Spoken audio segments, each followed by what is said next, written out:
And it hits me, oh my gosh, this is that triangle. You know, there's explanation for everything that occurred in the Rendlesham Forest incident that doesn't involve aliens at all. It was completely silent. It comes right over our heads. He saw a classic flying saucer, really, standing in a clearing. He turned over to my father and held his hand, and he looked in his eyes, and he said, "We're not alone." Welcome to Podcast UFO for our live show. Our live shows are right here at 8 p.m. Eastern Standard Time. Please remember to visit the website, podcastufo.com. Check out the latest blogs and forums. And while you're there, don't forget to like our very active Facebook page. Hello and welcome to the show. I'm Martin Willis, your host. Sam Moranto will be joining us in a moment. We're coming at you live on the Dark Matter Radio Network, and you can catch us here every Wednesday at 8 p.m. Eastern Standard Time. Also, you can certainly call during our live show, only of course, 603-967-4030. Get a pen and a paper, 603-967-4030. Just keep in mind, when you do call, and if I answer it, you're going to be live right there, so be nice. Our guest for the show today is author and proclaimed UFO historian Richard Dolan. He'll be joining us shortly after the break. Before we get started, though, I have some sad news. One of our past guests, Lloyd Pye, has died of lymphoma cancer just 3 days ago. I just discovered recently and posted on our Facebook page the other day that Lloyd's show was the top downloaded show of all time on Podcast UFO. And we have some pretty amazing guests, so I was impressed by that. I did ask him a lot of pressing questions, but I'm not really sure if that's why or why not it was so popular. I just think he had a huge following. Regardless of any of the controversy about the Star Child skull, Lloyd was a great guy, and he will be surely missed. So here's a short clip of the show we did last February. What do you think the immediate future is for the Star Child skull at this point? Well, it sits in a bank vault, and it waits for us to accumulate the money, to find an investor. It isn't like we're accumulating money. We're not asking for people to, donate to the cause. It's millions. It was ridiculous. That wouldn't work. I'd never get away with that. So we just keep looking for an investor. We have an investment situation here where someone puts the money up. We get the DNA recovered. We shoot a documentary film of that process. We put that film out. That film makes the money back for the investor, and hopefully everybody comes out a winner. Too bad Rockefeller isn't still around. Yeah, he'd probably be interested in that. Well, thank you so much, Lloyd. It's been really fascinating, and thank you for answering all those tough questions. Not a problem, Martin. I appreciate you giving me the platform to put my side of it out there against all those who are lined up against us, and eventually the truth will prevail. That's what keeps me going. That's great. Great to hear. If anyone would like to listen to that interview, it is episode number 35 on our website, podcastufo.com. And Lloyd Pye, may you rest in peace. So, Sam, the comet Ison has done melted away. No comet show for us. They're still saying there might be some debris coming in. What is it, in January? Yeah, something like that. I think there's going to be a lot of stuff for them to study from it. Mm-hmm. Well, we have enough going on now with all these explosions in Arizona, and we have, 2 meteor showers going on at the same time? Yeah. That's going to be neat. Hey, Sam, before we bring on our guest, Richard Dolan, I wanted to talk a little bit about China's moon launch the other day. So with us in Beijing is our China UFO correspondent, Marc Sima. How are you, Marc? This is wonderful. Yeah, all the way in a very clear, beautiful, sunny Beijing morning. So tell us about the moon rover launch thingy over there. Yes, well, it happened during the nights from December 1st to December 2nd. And this time, it's not like the previous time this year. They launched during the night. So at 1 a.m. in the morning, it took off from Xichang, Sichuan province, from their launch center in the southwest of China. And the Chang'e 3 lunar probe was launched, and it has already reached the moon in the sense that it is now orbiting at 100 kilometers altitude around the moon. So it has liftoff successfully. It has managed to cross all the space between us and the moon, and it's now orbiting, and they are trying to fine-tune the orbit so they can, in a few days, they say mid-December, it should do its soft landing on the moon. Well, now that you're mentioning soft landings, we've had some lunar rovers as historic sites there. Russia has some.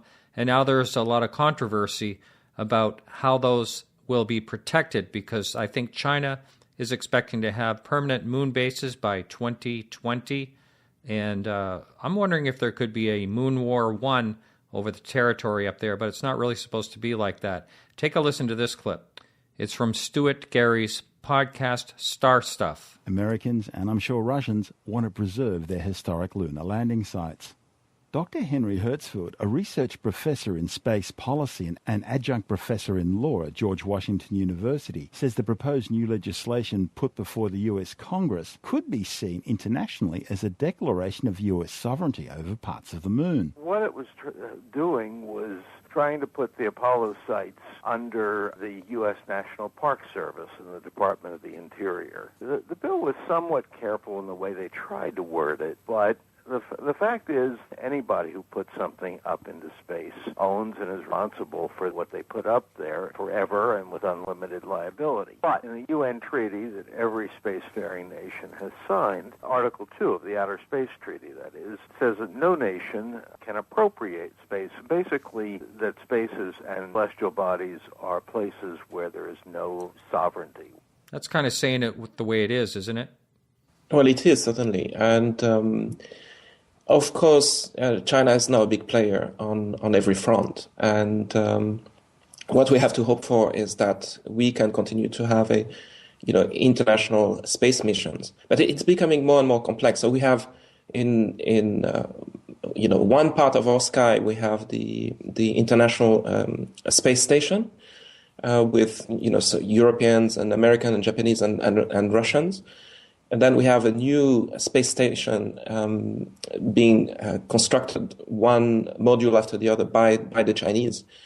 And of course, we have claims into international, waters on Earth itself.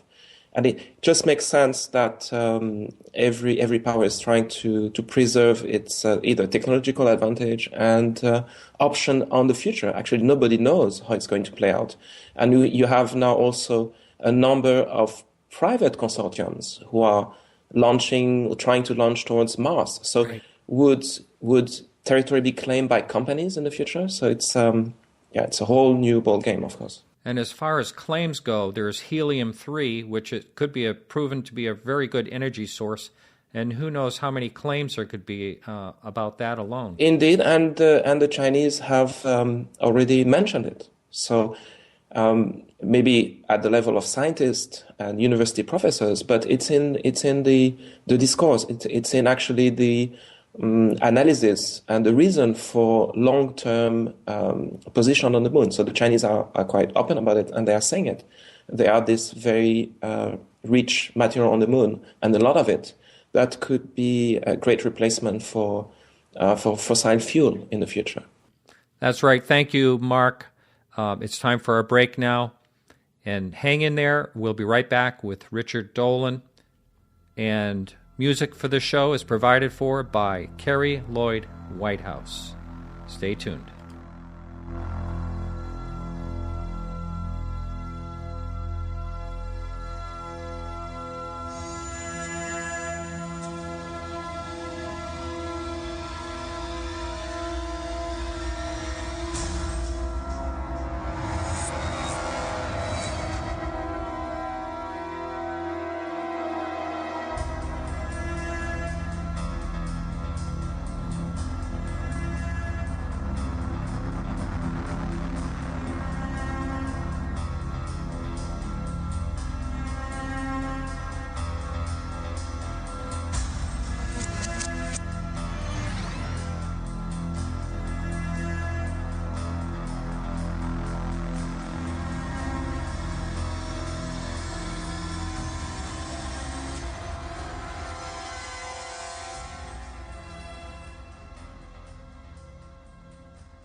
Hello, Richard Dolan. How are you? Hello, Martin. How are you doing?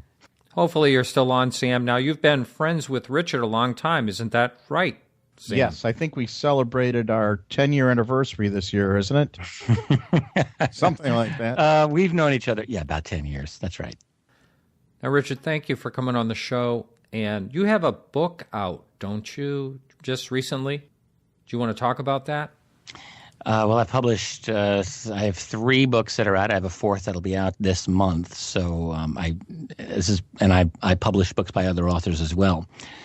So I'm not really sure which one you mean. I've written 2 volumes of history called UFOs in the National Security State. Those have been out for a while.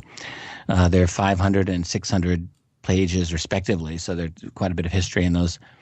A couple of years ago, I co-authored a really interesting speculative book about the future, which we called AD After Disclosure, and that's a fun topic to talk about. Basically, that's a speculation of what would happen to the world if UFO secrecy were to end. If you believe that UFOs are real, which I do, if you believe there's a secrecy about it, which I also believe, then you might ask what happens if that ever goes away.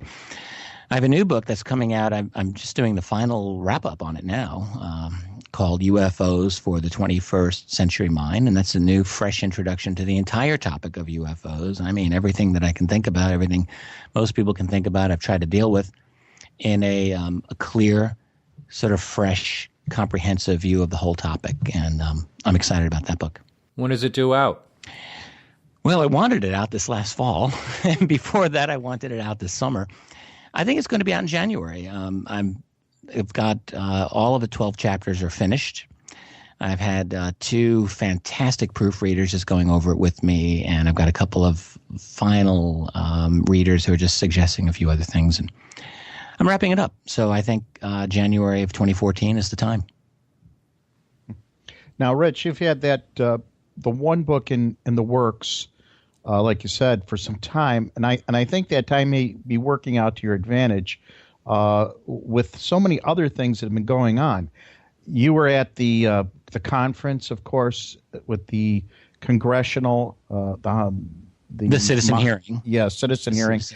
Yeah. So I think all this adds a little more flavor to some of the interactions you had from there, don't you think? Mm-hmm. And I'm looking forward to the book because I think it's going to be something that I know you want to do it for a while, and it really is going to stand out, especially with the timing, I think.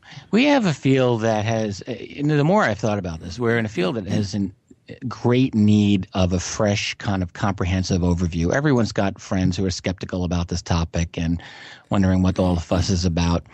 So I think this would be a perfect book for that type of a person, but I also think that for ourselves, just to take a reassessment of where we are at in this field. I mean, we've had people researching the UFO topic in seriousness for about one human lifetime, really since the 1940s or 50s. And my own sense is that there have been a couple of good general attempts to encapsulate everything that has been known up to that time, but in my view, there hasn't been one in ages, and we're in a completely new era now. We're in an era of internet and Skype and Facebook and drones that are, remotely operated vehicles, and massive government secrecy and complete disbelief by most people in anything the government tells them. It's a different era now. So if you were to read a UFO generalized book about the topic from the 1980s, I think it would seem very obsolete to people of today. And so what this book is as I keep telling myself, I think it's a fresh approach. I really thought through this as well as I possibly could, and I think I'm at the best time in my life and career to do this type of an undertaking. So it's done, and I'm very excited about getting it out.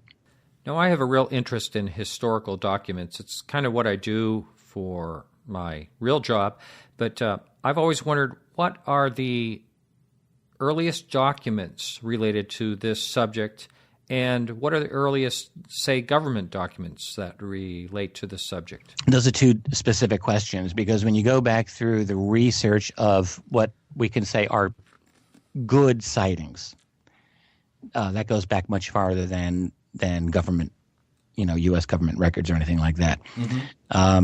Many people in this field remember the name Charles Fort. Charles Fort lived about a century ago, and he spent days and weeks and months and years at the New York Public Library just hunting for old newspaper accounts of really strange things, and he collected a lot of them.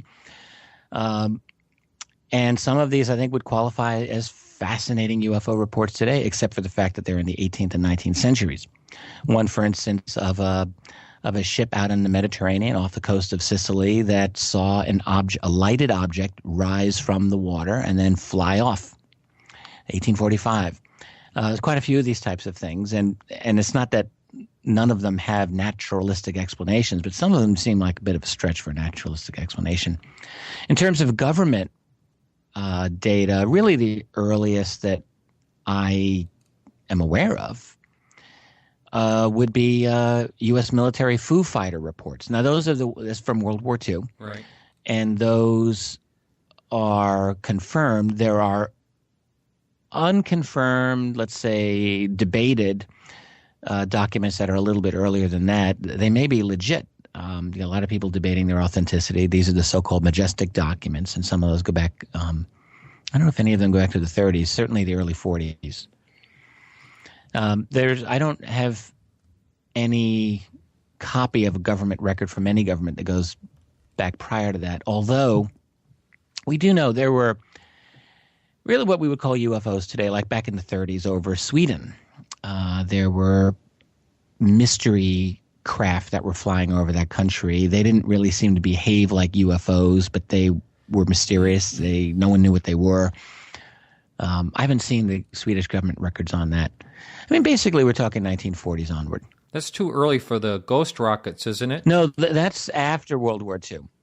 The ghost rockets were 1946, but actually back in the early 30s, 1933, 34, there were these mystery flyers. I don't know a whole lot about them. I think Tim Good wrote about them in Above Top Secret, and they may have been written about elsewhere. My guess is that there's probably government records of that somewhere, but but I haven't seen those. In the book that Dave wrote here, Triangular UFOs, he's got a few cases into the 30s. I know personally myself. David Marler. Dave Marler. On Triangular UFOs, an estimate of the situation, and that is published by yourself there, Richard. And he went into a case in the Yukon in 1930s of a triangular UFO, and this is what I find interesting. You're talking about Dave Marler's account in his book, Triangular UFOs, of an account in Yukon in the 1930s, and then I lost you. Yeah, well, the thing is, the triangular UFO craft or triangular objects, whatever, they're not something confined to any time frame where a lot of people feel that this was just some phenomena that just took place during or after the Belgian waves in the 1980s. Right. Yeah. And here we have wood carvings back in the 1500s of triangular type objects seen in Europe and Nuremberg, and these have been reported before. I have read an account from 1890 something in a log, a ship's log of a triangular craft being seen near the flying in front of the moon, and then there was an almanac writing back in the 1900s. So triangular type shaped shapes, I think when it falls more into line is many a time people think along to what they expect to see or what other people are seeing, and if it's so far out of what people are talking about, it's bad enough they're reporting something weird, but something so far-fetched, they don't even want to bring it into the conversation. Yeah, I think it's a good point, Sam. The thing with the triangular UFOs is, as you point out, they have been seen and recorded pretty in more detail than people would realize. In Dave's book, I think it goes back he has good reports going back to the 1940s, and I think he's got some going back to the 30s, and then lesser certain stories going back to the 19th century, but they do, some of them seem pretty interesting indeed. So I totally agree. The problem you find with the UFO topic, at least with some people who analyze it, is everyone, if you're a carpenter, then every problem is solved with a hammer. So whatever someone's specialty is, they assume that that's how they explain all UFOs. And in fact, this is a really complicated subject. So you get some aviation expert people, and they'll say, oh, no, well, the triangular UFOs were obviously making them all. Well, that's fine, except those people invariably ignore these early reports. You talked about the Belgian wave, and what you're referring to is a bunch of sightings in Belgium in 1989 and 1990. They're very well documented, of perfectly triangular objects that did all the things that classical UFOs do. That is, hover silently, quick acceleration, non-inertial movements, all of that. So you could argue that, yes, we're making triangular craft. I think that we are also, frankly. But the question is, who was making them in 1940 or in the 1930s? And that's the point. The point is right. People want to just blur the timeline. And this is in fact, this is something with, like you say, even within our field, some people want to keep the 1947 everything happened with right when, Kenneth Arnold seemed the first one, that's it. Right. And the so-called skeptics, that's it, 1947. Though we have people, like I say, in our own field that use, it's 1947 and that was it. And no, that isn't the case. No, there's some great, actually a couple of very well attested sightings. One from 1904. Wish I had it right in front of me, but my memory is pretty good on it. It was a U.S. naval vessel out in, I'm sure this was the Atlantic, and a lot of the crew members, including the commander or captain of the ship, saw 3 objects zooming in and then curving, going back up away. And it blew them all away. The commander of that ship later became a very important battle commander of one of the world wars. Can't remember, maybe both. But the point is, it was a very well attested sighting. And you get a number of, and that's early. It's way before Kenneth Arnold. The problem was we didn't really have a consciousness of UFOs at that time. And so there were quite a few sightings in those early decades of the 20th century. They just kind of got lost in the shuffle of everything else that was happening, and people just shrugged their shoulders and said, who knows? It was only after 1947 that we focused. You brought up a good point about the water. And Mark Rodiger from CUFOS, the scientific director of CUFOS, he points out one thing about UFOs. What type of object is it that we have? And actually, we're pointing back from 1909 or 1904, something like that. 04, yeah. Mm-hmm. Yeah.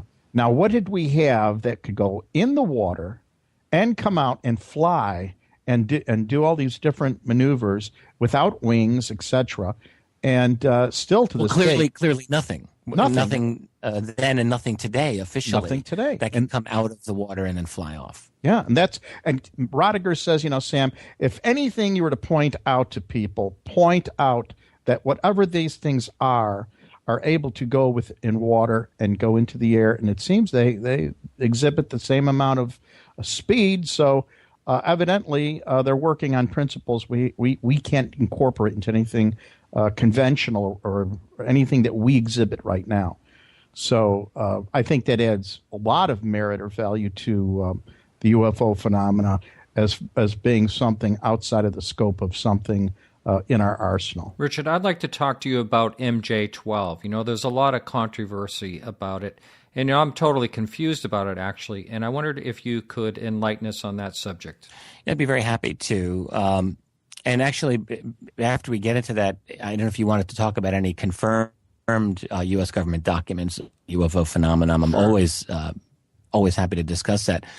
In fact, that's a good way to give a background to MJ-12. What really happened is that for decades and decades and decades, but in the 40s and 50s and 60s, and through most of the 70s, if you were a UFO researcher and you were convinced that the U.S. government had information about UFOs, you really couldn't prove anything. Government could just say, what? No, we don't. We have nothing about that. What are you talking about? And in the mid-1970s, our nation was strengthened its Freedom of Information Act laws. And as a direct result of that, by the late 1970s, UFO researchers were actually about at the forefront of FOIA, petitioning the U.S. government and many branches of the military and the FBI and the CIA for documents pertaining to UFOs. And guess what? They started getting hundreds and then thousands of pages of documents confirmed from the U.S. National Archives about UFOs. And some of these are pretty hot stuff, and I can talk about those in a minute.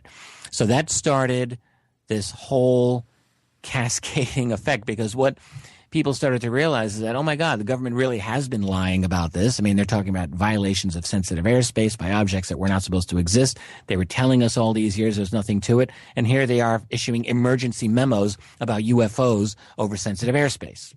What's up with that? So people were really keying in on this.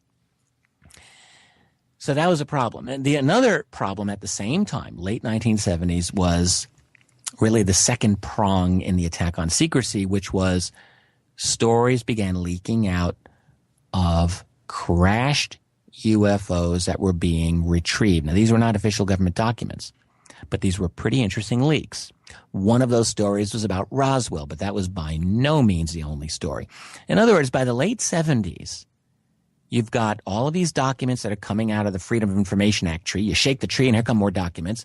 That's one. And then the other were all of these leaks, but pretty interesting leaks about crash UFOs. And my goodness, if you were trying to manage all of this secrecy, you might be thinking, what has just happened in a couple of years? All of this is really going to destabilize our situation. Now, with that as the background, in the early 1980s, you have a number of connections. You have other groups in the intelligence community start nosing their way into the UFO field. I think they've been there all along. But in this case, you have Air Force intelligence specialist Richard Doty at Kirtland Air Force Base at the time, showing unprovable but interesting documents to the researcher Linda Moulton Howe back in 1983. These are documents that pretty heavy-duty stuff, like presidential briefing documents about crash UFOs and dead aliens and the like. And she's like, what? Right? She sits on it. She doesn't do anything with it. And then a year and a half later, more leaked documents come out to the UFO researcher William Moore and his associate Jamie Chandray. Both of those guys have intelligence community backgrounds. Right. They receive a film canister. This is old, Kodak film days, not digital. And they have it developed, and it shows 8 pages of documents.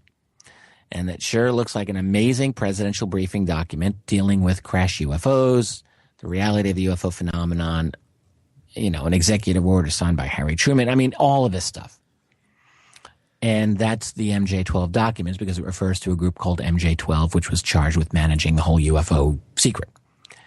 Ever since, this is 1984 when this, and they broke in 87. Ever since then, now it's been almost 30 years, and people have been at each other's throats over the MJ-12 documents. You've had people making cases for it. You have people making cases against it. And it didn't end there, because by the early and mid-1990s, a whole new array of documents, hundreds of pages of them, not just 7 or 8, began to be released. And these are not film photographic negatives. These are actual original paper. And they are they were analyzed and in the possession of Dr. Bob Wood and his son Ryan Wood, and I know both of those guys very well. And those are called the Majestic Documents. And people can look up the Majestic Documents online at majesticdocuments.com. A lot of analysis on these.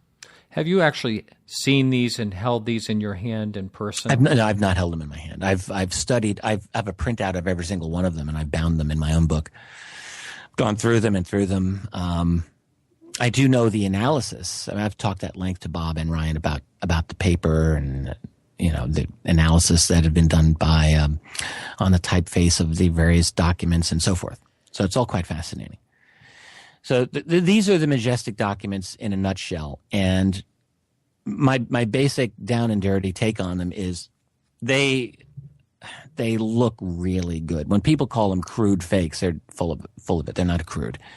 If these are hoaxes, these are absolute masterpieces, better than the Hitler diaries. They are top-notch.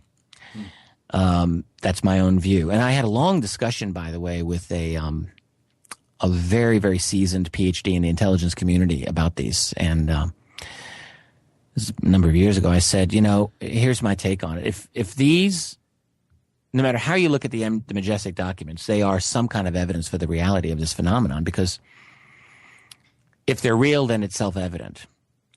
If they're fake, who's faking these? This could not possibly be made by like one guy cranking them out in his basement. You'd have to have an IQ of 250 or more. Basically, they could only be faked by a large team of PhDs, in my opinion, who have absolute expert knowledge of every single government format, military format, through the periods in question, detailed history knowledge of the entire period, sophisticated, complete detailed knowledge of the language, the terminology, all of the idioms, everything. This is high-level sophistication. So this is not done by just some guy who's trying to blow smoke at us for fun. These would be a formal, sophisticated act of disinformation. And my question to this individual was, who's going to be doing it? It's got to be coming out of the U.S. intelligence community if it's fake. And he said, absolutely. Wow. Absolutely. If they are fake, they are U.S. government bona fide fakes. Can you remind us again where you can find these online, please? MajesticDocuments.com. That's the website of Bob and Ryan Wood. They've run that site for quite some time. And they do a good job with it. So they've got it organized beautifully. MajesticDocuments.com. You can go by decade, and they have all of the documents there. You can click them, enlarge them. They have very, very, I think, good analysis of each one. You can kind of read about them all. And they'll tell you why they think this is legit, or this has a higher degree of legitimacy maybe than the average, and so on. I think they make a good case. When I first broke into this field back in 2000, 2001, I was in mortal terror of those documents. I knew about them. Hadn't read them. I was afraid to read them. I thought, oh, God, here's just another thing to do.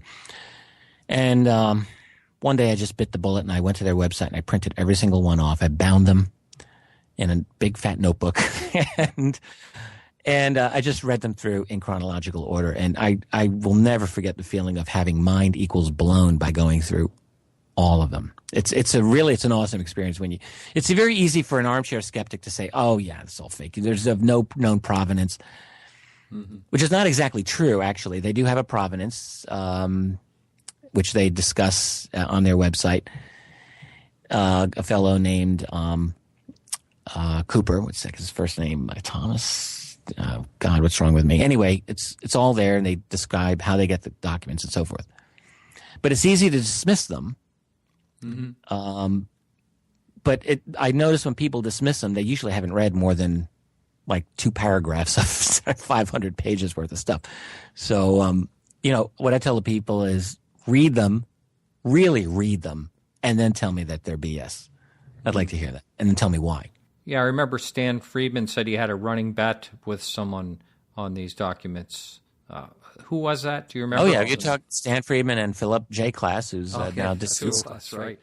That's right. Now, that was a different one. They were talking about they were arguing over some of the MJ-12 styles.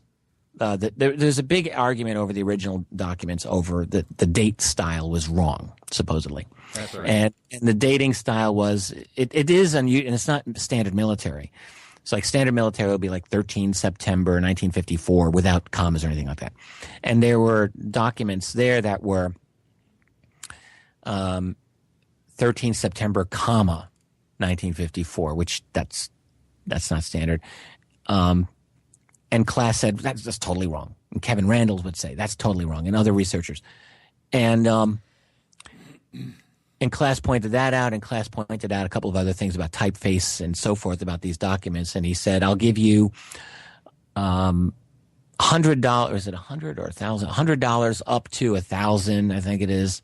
That's for right. every document you can find that has this style. And Stan went to the National Archives and found more than 10. He found a whole bunch, but Class paid him $1,000. I think he published the check in his book, too. He did, and Class was furious. He did not want that out. But Stan said, hey, screw it, man. I won my money. It's my check. I own it. I can do what I want with it. And That's he right. embarrassed Even Class. cash it, maybe. That's right. Well, I hope he cashed it. I think he did. Indeed. So, That yeah, or let's else. a little bit about the majestic documents, though. It's one of these things where one of many minefields of the UFO topic.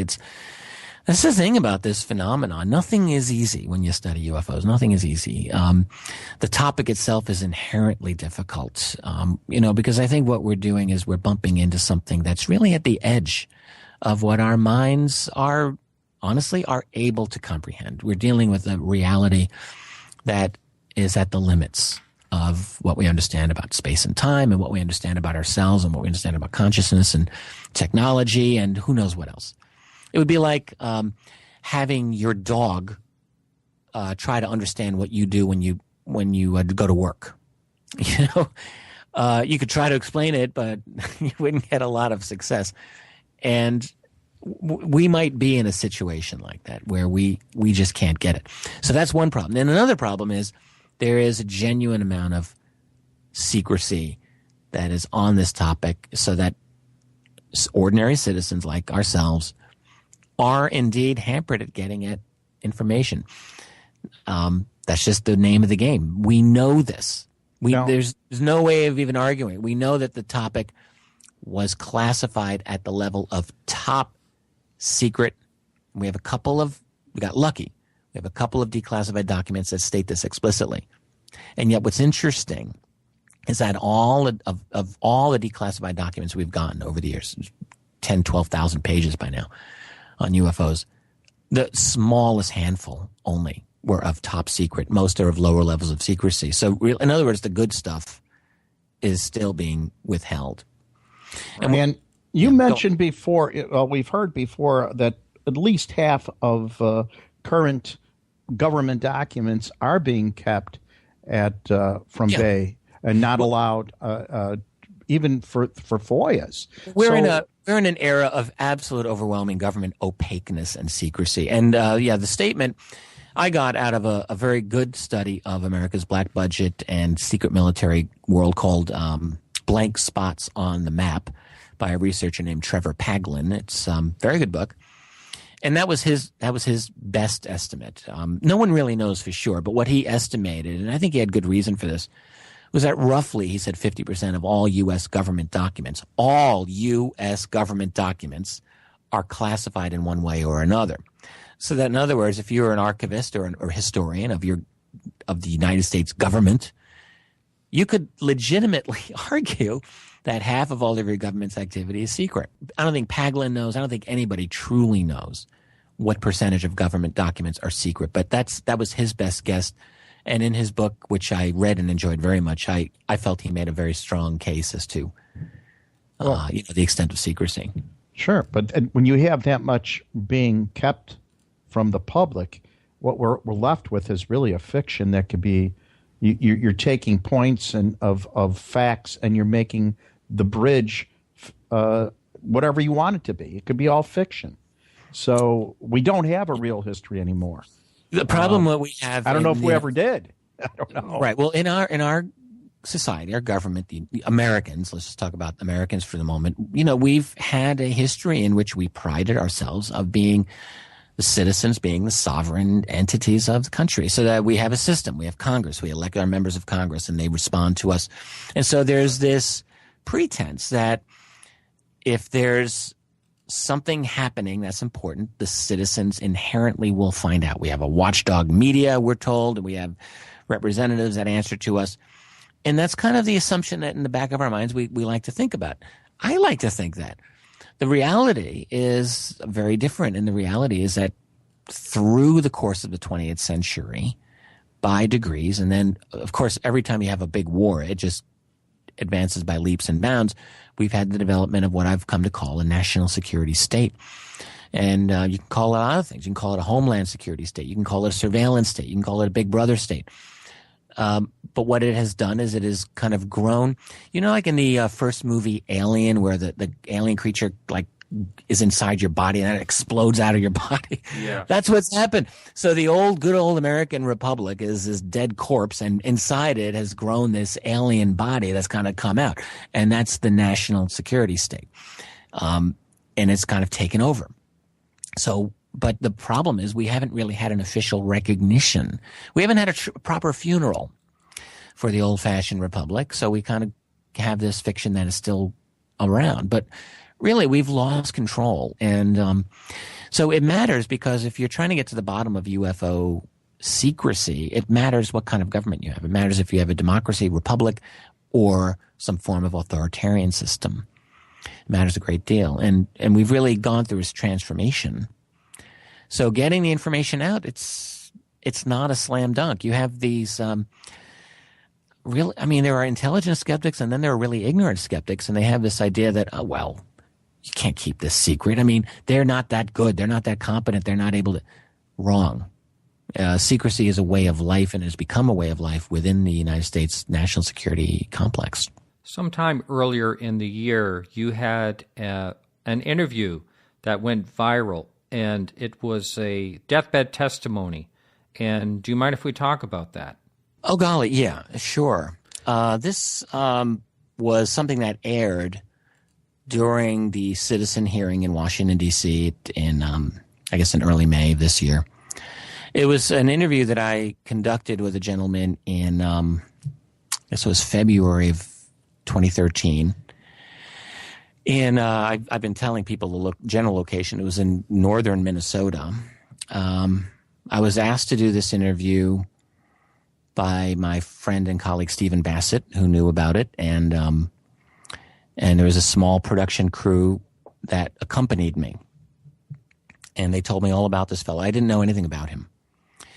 He was and is not well. He's still alive. I wasn't, when I met him in February, I wasn't expecting that he would live this long, to be perfectly honest with you.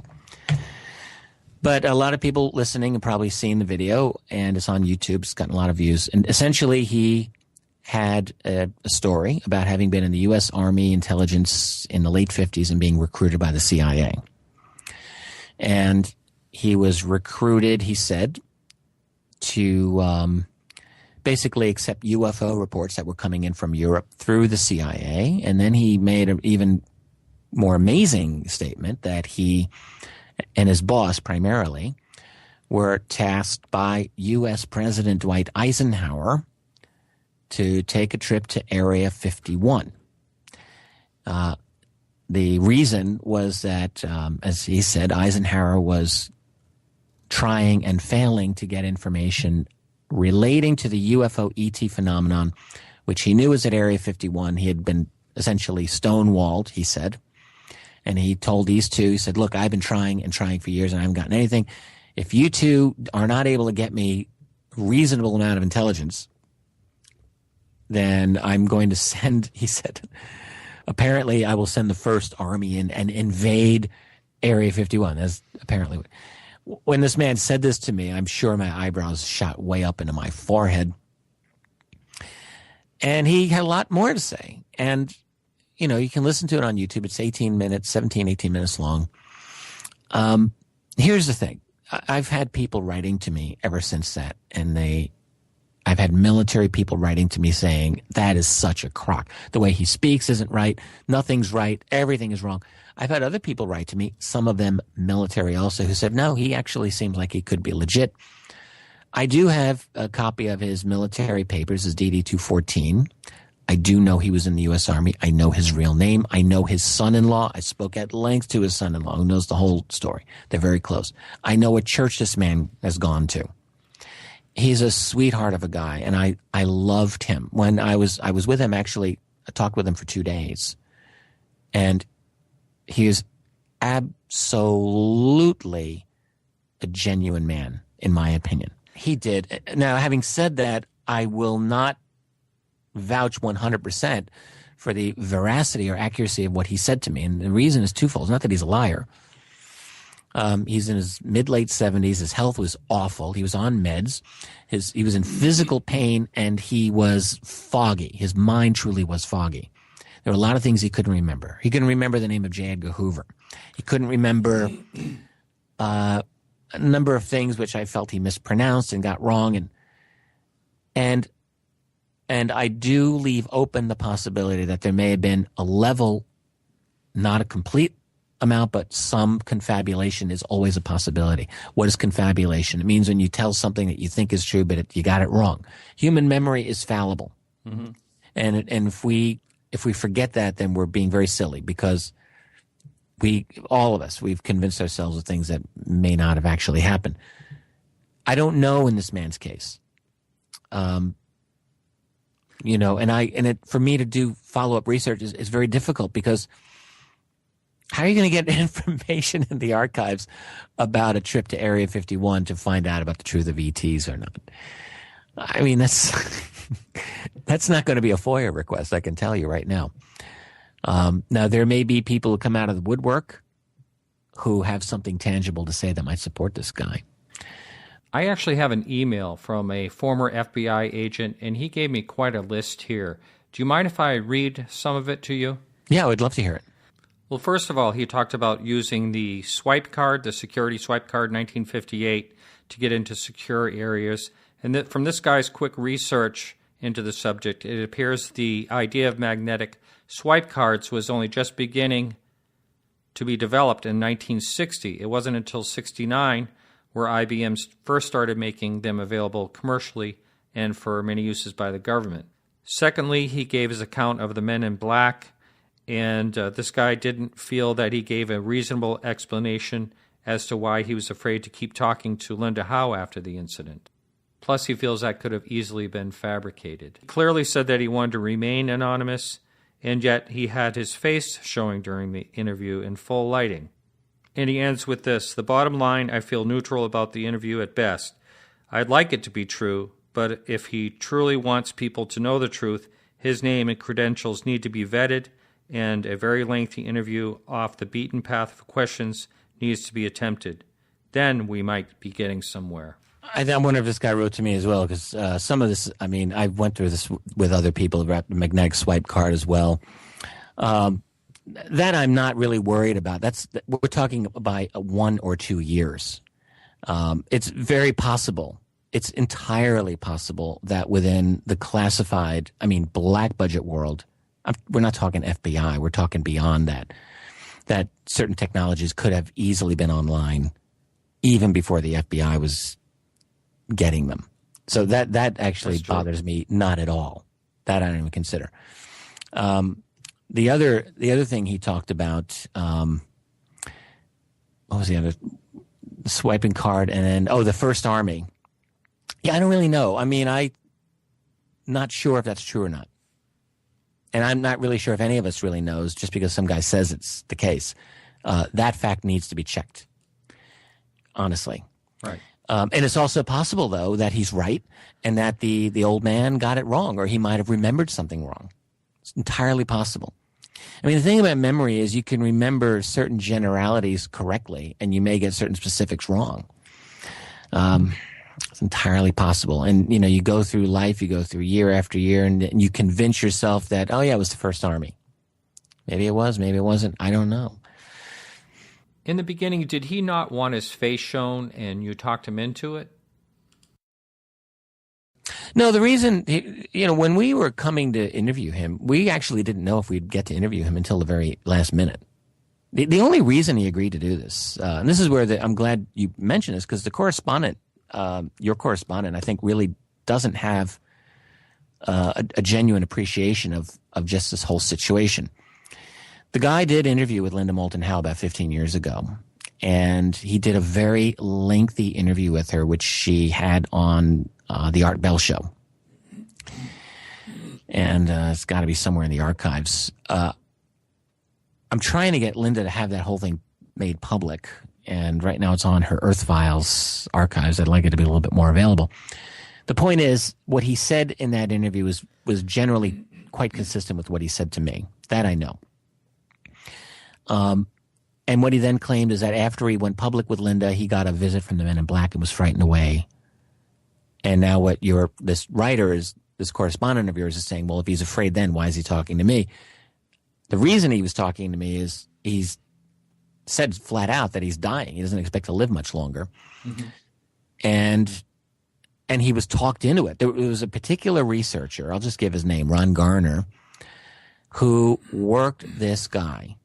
After Linda went away and after no one else talked to him, Ron Garner did.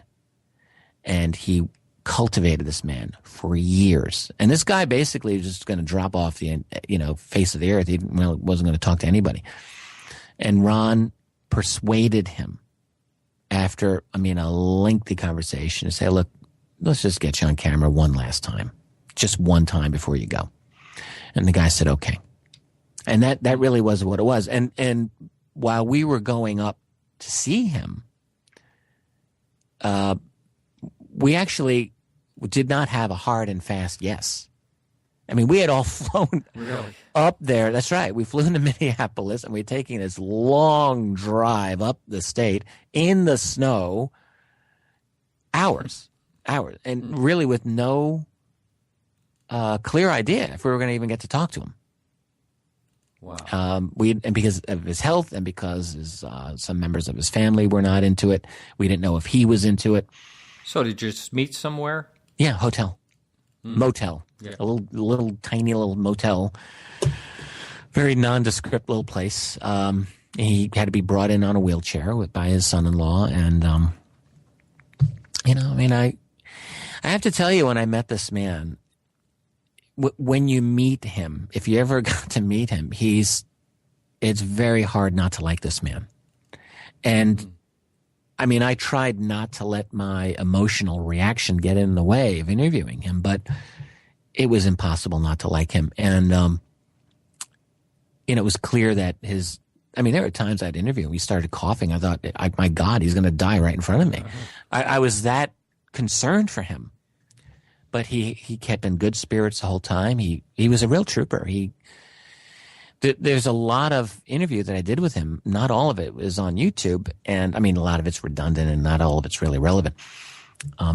I think that the producers of this are trying to put together a DVD, and I think they want to get more of his testimony out there. How long did you actually interview him on film?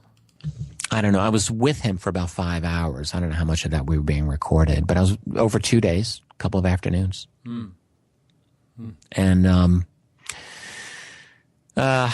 there were a couple of things that he said regarding CIA. I'll just say this: CIA assassination teams, which he had some knowledge about, including where they were based, and he would not. This is very interesting. He absolutely would not state where those bases were, although he gave hints, I guess I could say.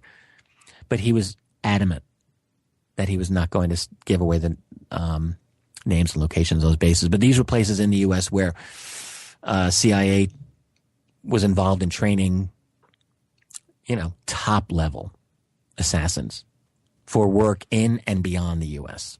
Wow. Yeah. And that did not go on the YouTube video, clearly. but that wasn't something that he did during the formal interview. That was literally something that was off camera, and he talked about very quietly. And this is the first time I'm mentioning it, and I don't mind that I'm mentioning it at this point. I think I'm happy to repeat that.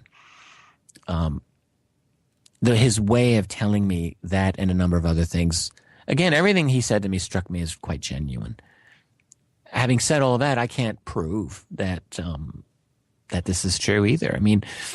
A good story is a good story, but it's not the same as having corroboration or confirmation from other sources. So right now, as Stanton Friedman would say, let's put it in our gray basket. Now, did Linda Moulton Howe not want to get involved this time in any of this? And if so, how come?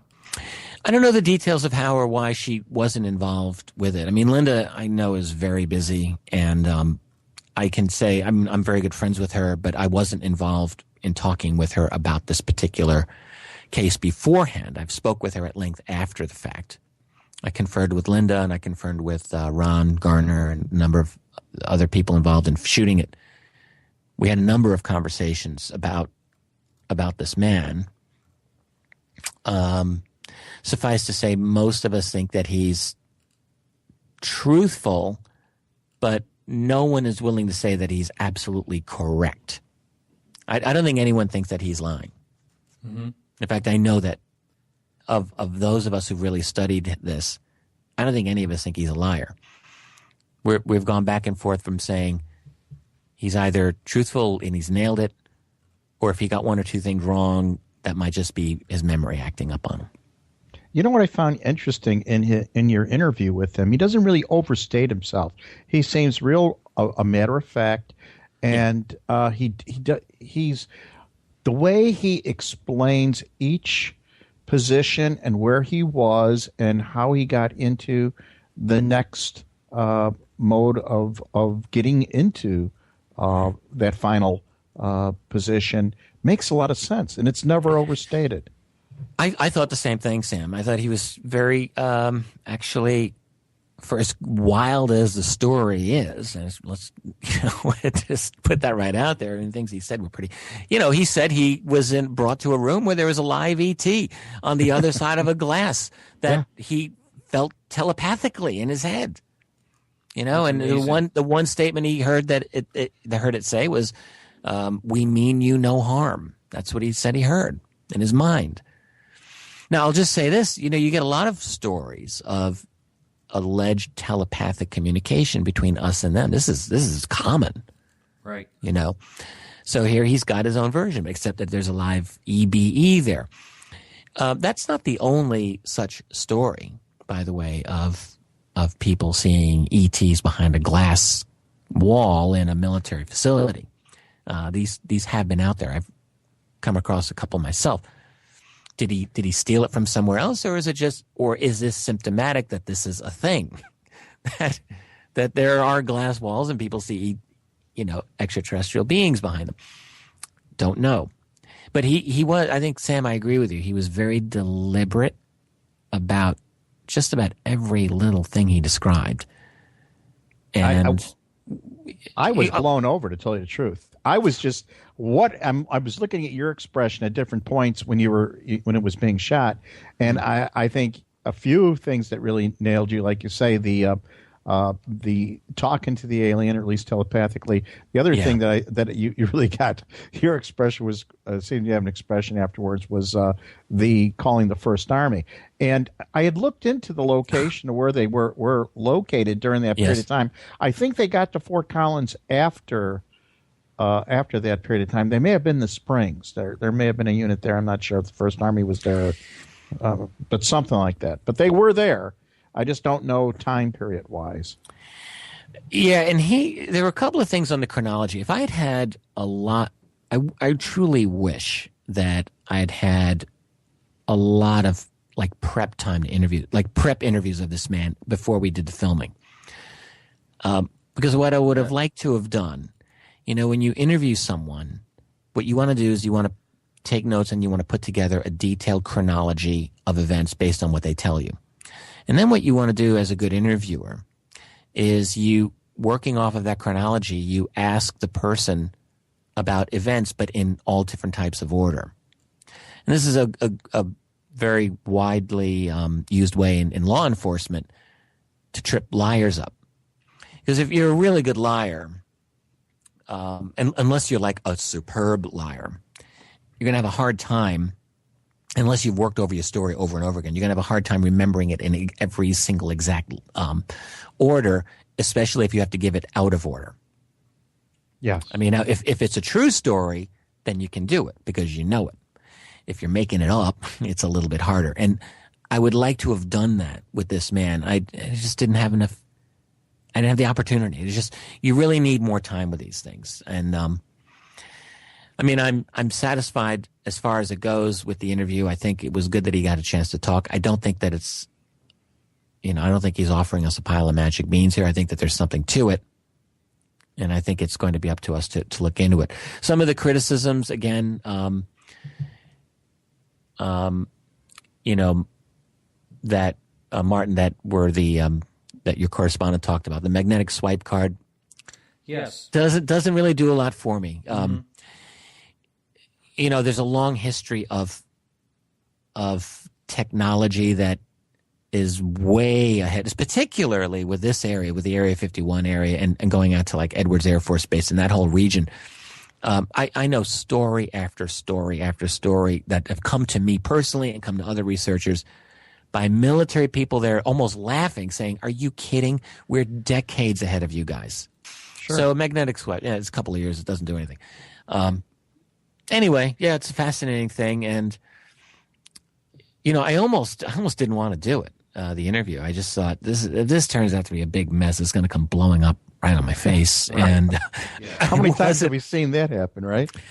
Well, right, exactly. But I did it because I trusted my friend Stephen Bassett, and I did him a favor, and he asked me to do it, and I said I would do it.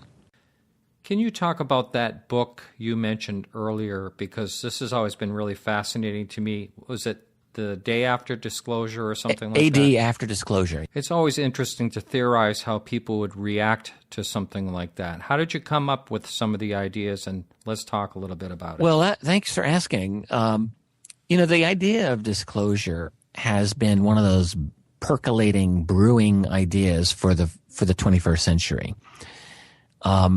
Back in the last few decades of the 20th century, there were researchers who were trying to get the end of secrecy, trying to get a government admission, but really it just wasn't happening. And when you go back over that period of research, what you really find is that no one was really asking any question beyond, we need to end secrecy on UFOs. And through the first decade of the 21st century, it's really more of the same. You get, folks like Dr. Stephen Greer has his press conference in 2001. A number of other people start talking about disclosure.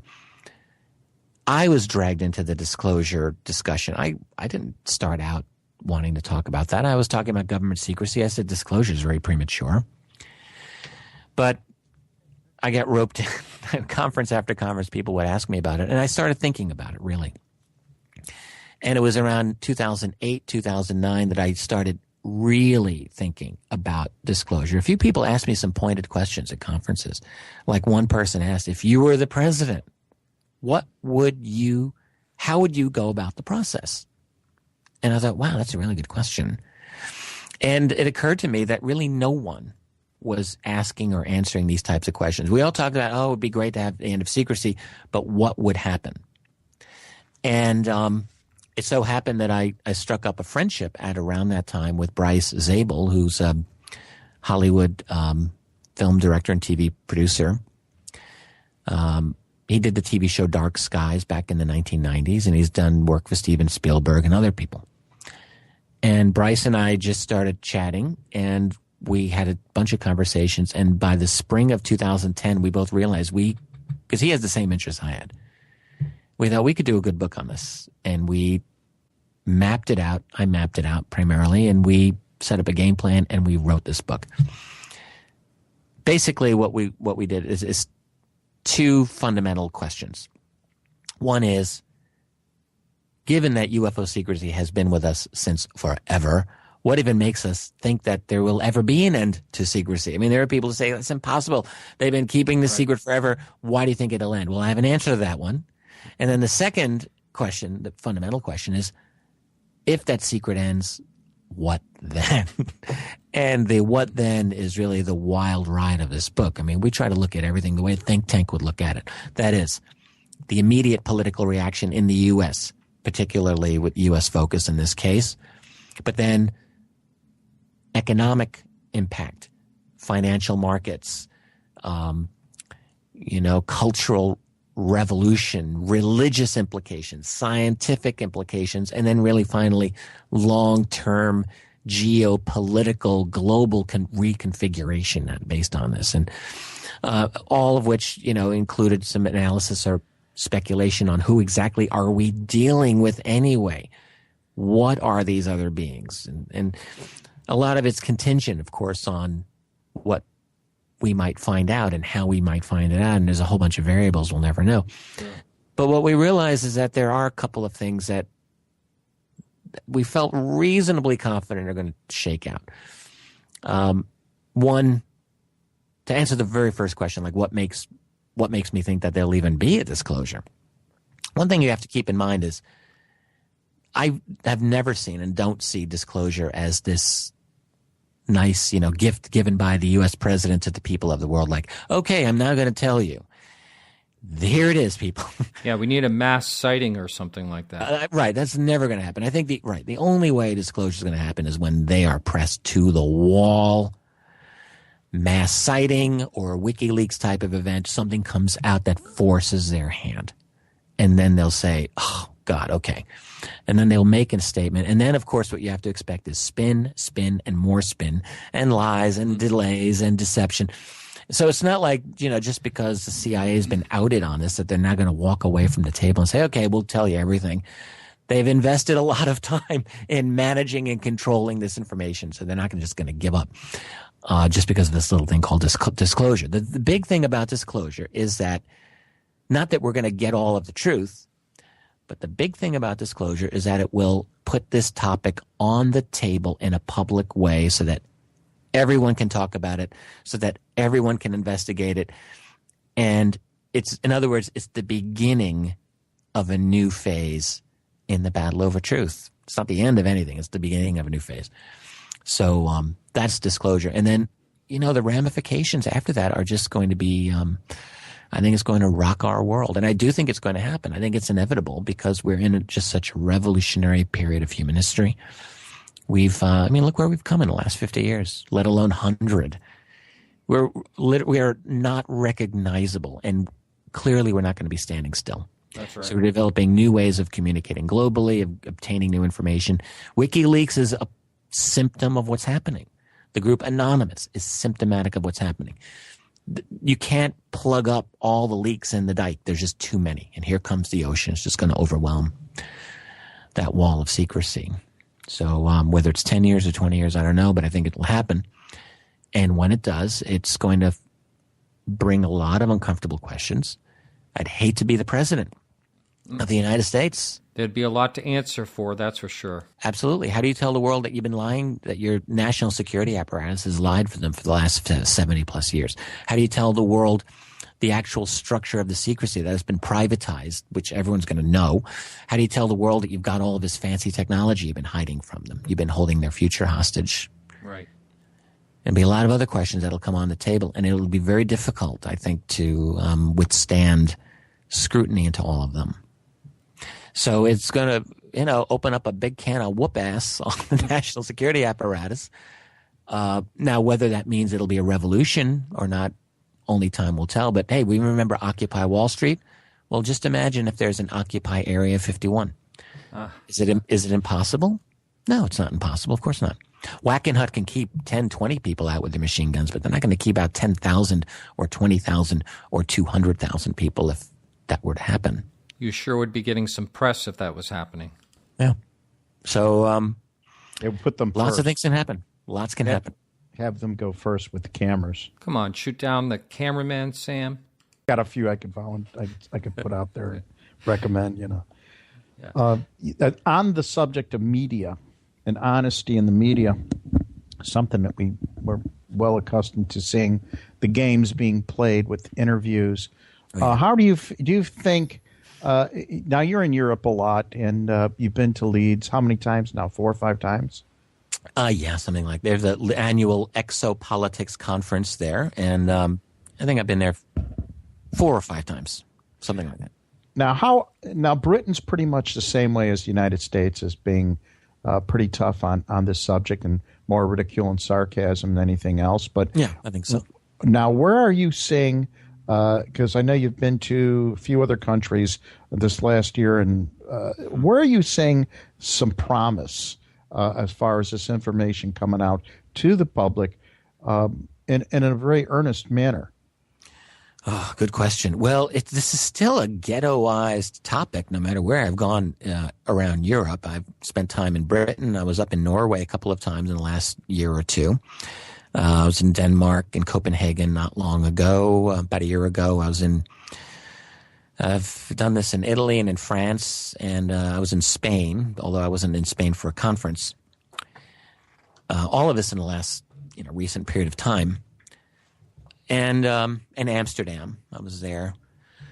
I think this is a topic that's basically in the ghetto everywhere. There are definitely there's a strong contingent of alternative researchers that are out there that are working the turf and that are trying to build this up. But I don't want to deceive myself into thinking that we're getting a big grassroots movement going. I'm not seeing – what I see is a lot of widespread general kind of mild interest. And I see that here in the U.S. and I see that elsewhere. So it's not like people are just like, UFOs, that's stupid. No, I don't think we see that. But it's not like a UFO movement has grabbed the imagination of, the common man and woman out there. I think it's more like, oh, yeah, that's kind of interesting. Yeah. I don't know. Oh, really? You're into that? Wow. Okay. I wouldn't have thought. I don't really think about that. But yeah, I guess it's a little interesting. I agree. Most people are out there. They're not looking up in the sky or anything. They're just, doing their job, thinking about their next car or whatever. They don't even think this way. Here's the thing about it. I'll bet both of you guys have noticed this too. You talk to an ordinary person, just like who's at an average level of interest or disinterest in this. But if you get them for 5 minutes and you just tell them why you think it's so cool, I would say the vast majority of cases, in my experience, people get into it. I cannot even begin to recall the hundreds, and I mean hundreds and hundreds of times, that I've been with people one-on-one and as a private person, and they find out, oh, you're into UFOs. And I say yes. And then like 5 minutes later, they are hooked. They're hooked right. because I'm able very quickly to explain that this is not fun and games, man. This is some serious stuff. And so what happens is they discover that they, unbeknownst to themselves, had a real hunger for truth. They didn't even realize. But when someone shows them, it's like a light bulb goes on above their head and they're like, wow, I had no idea. That's fascinating. And I can actually identify the look. I've seen this on people I've talked to so many times. And it's like I'm almost rolling through another movie again, over and over, rewinding it, like Groundhog Day, Bill Murray, rewinding the same scene over and over with each new person. It's almost like I can predict what's going to happen. And I'm usually right. Like, give me 5 minutes with an ordinary person and I can get them interested in this topic. And I'm sure both of you guys have done the same thing. Absolutely. So there's a lot of generalized interest that's waiting to be tapped on this topic because it is a fascinating topic. I mean, it's the greatest mystery of our time. It truly is. It's not just explainable in one simple thing or one other. It is complex. That's the point. I think that so many people miss the boat on. It's not just, in fact, today there's more credence given to the multiplicity, let's say, of the phenomena. It isn't just one thing. The extraterrestrial hypotheses, and again, it is just a hypothesis, and yet we get bashed around. And I get a kick out of it. Don't you, Rich? I mean, you stop and think how much abuse we get when it's just we're putting it forth as a hypothesis. It's crazy. It's crazy. But now the interdimensional component, which is a possibility. The other thing is, of course, like as you mentioned, this technology is probably first engineered, and by now, advanced engineered technology going hand in hand or whatever. But there may be something else that we can't even imagine that's so outside the scope of our imagination. And you use a term that I love because I use it too, other, as far as other possibilities. And that is so true. These other beings. Yes, that's better than saying extraterrestrial or putting some sort of predisposed image or thought. I'm more comfortable with that, with you saying others. They're whatever they are. They're somehow they're not of this civilization. So they're not my neighbors. Yeah. The thing about this topic, I know we're probably going to run out of time in about 10 minutes or so, but I mean, what I love, the reason I'm hooked, I think, I mean, I'm just naturally, I have a curious mind. That's just how I am, and I think that's how any of us who are in this field, we have an innate curiosity. Right. I have to remind myself that there are a lot of people, you know, they don't really have much of a curiosity. I mean, they're just basically going through their life. They're doing their simple thing. Mm-hmm. They don't need to have philosophical issues resolved. They've got their simple little box of reality. They're in that. It's like a shoebox. Not everyone is that way, though. I'm not that way, and many people are not. So I think it's great to ask questions, and we may get to the bottom of some of these, and we probably won't get to the bottom of a lot of other questions. But honestly, if I just had to go through my life as just doing some regular run-of-the-mill thing and not engage in this issue, I don't know if I could continue. I would have such a hard time. So this is the most engaging thing. It's I feel like the luckiest guy that I know. I mean, I get to do this really full time. I mean, this is my life. It's become my life, and I've thrown myself into it, and I feel like I wake up in the morning. I may not have enough sleep, and I may be tired. I may have too much to do, but I never forget how lucky I am that I get to do this. I get to actually fulfill a passion. At the age that I'm at, it's keeping me going, and it's the best thing. You know, this is just a part of my life, but it's a very rich part of my life, and I really enjoy it a lot. And, you know, sometimes you get to talking to people, and next thing you know, they're telling you about a sighting when you bring up the topic. I mean, it's really opened a lot of doors, and I really like it. It's been a really fun ride. These stories are everywhere. That's an amazing thing. They're everywhere. When I first I started researching this back in the 90s, late 90s, and I was so secretive about this. I didn't tell my wife for the entire first year that I was researching this. I mean, and then after I told her, I said, "Don't you dare tell your father." So I wrote my first book almost totally by stealth. The last few months, I started telling people, and that's when I realized that there actually was a lot of interest. And then the stories would start coming in unsolicited. I never asked people for their UFO stories. They just started telling me. And just like with you, Martin, they would tell me these incredible things. I mean, some of these are up close and personal, and they tell no one. That's or right. Or maybe like one friend, or maybe their spouse, or maybe not anyone. And then they tell me because they knew I wouldn't laugh. And I've got hundreds of those stories. I mean, literally hundreds. And they're just, and these mostly were not even reported, and like not even to MUFON or the National UFO Reporting Center. They're just in the mind, in some corner of someone's mind. And what I think is the big tragedy is that think about this. We're dealing with this incredible phenomenon that defies comprehension, that just blows our mind. And what do we do about it? We tell no one. We're dealing with this in an atomized way, which is the worst way possible. What we should be doing is communicating with each other, comparing notes, organizing, and however we want to organize, so that we at least can learn from each other and get emotional support and get some kind of, even a little bit of closure. I mean, as it is, people get nothing. And some people are really traumatized. Some people find it exhilarating, but they're almost very few of them. They can't talk about it at work. They can't talk about it with family.